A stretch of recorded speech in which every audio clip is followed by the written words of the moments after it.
Madalas itanong sa'kin nung bata ako, anong gusto mo paglaki mo?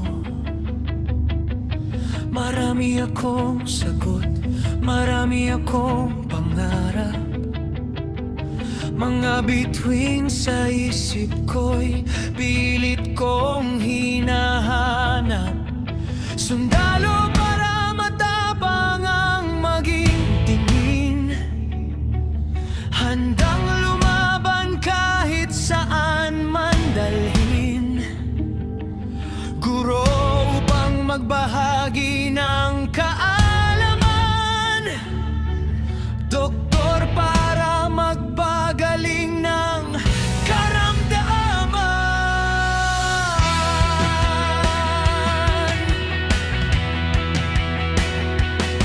Pagkalipas ng mga taon, ako'y napaisip, mga pangarap ko noon ay muling sumilip. Ngunit tila ba malayo sa aking nararating mga pangarap na dati akala ko'y maaangkin. Di pala ako naging sundalo sa laban ng buhay. Madalas sumatras kapag takot ang umaalalay. Di rin naging guro na may lakas magturo. Dahil sarili kong kamalian ay di ko maituwid ng buo. Di rin naging doktor pagkat di ko magamot ang sugat ng kahapon. Sa bawat pagkadapa, sa bawat pagluha, akala ko'y habang buhay na akong mag-isa. Ngunit isang araw ika'y dumating, liwanag sa dilim na aking tinatahak pa rin. Unti-unting binuo ang pusong wasak noon, at muling binigyan ng dahilan ang bawat bukas ko ngayon. Ikaw ang sundalong nagtanggol sa puso ko, sa mga laban ko, kala ko talo ko. Ikaw ang gurong nagturo kung paano bumangon. Sa bawat pagkatalo, may panibagong pagkakataon. Ikaw ang doktor na naghilom ng sugat ko, mga luhang matagal ko nang pasan at kinukot, mga pangarap kong di ko man natupad noon. Natagpuan ko pala sa pagdating mo ngayon.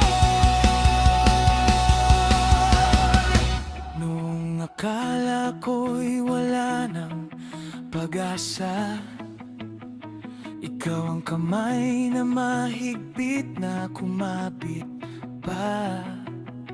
Nung gusto ko nang sumuko at lumayo, ikaw ang nagsabing kaya ko at hindi nagbago. Sa bawat takot na bumabalot sa isip, ikaw ang paalala na may bukas na sasabit.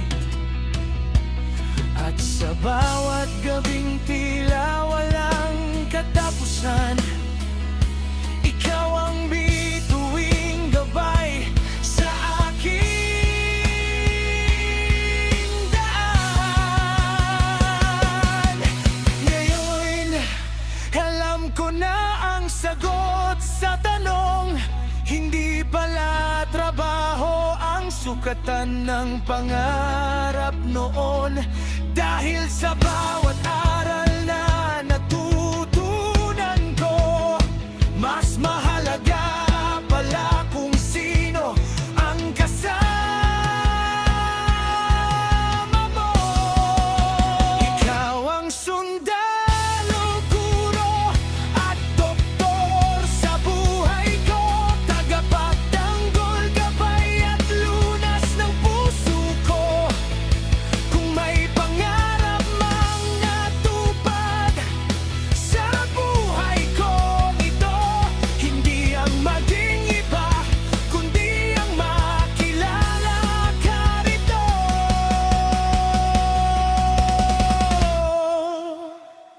Madalas itanong sa'kin noong ako'y bata pa, anong gusto mong maging paglaki mo, Sinta? Ngayon alam ko ng sagot sa tanong nila, ang maging taong karapat dapat sa pagmamahal mo pa.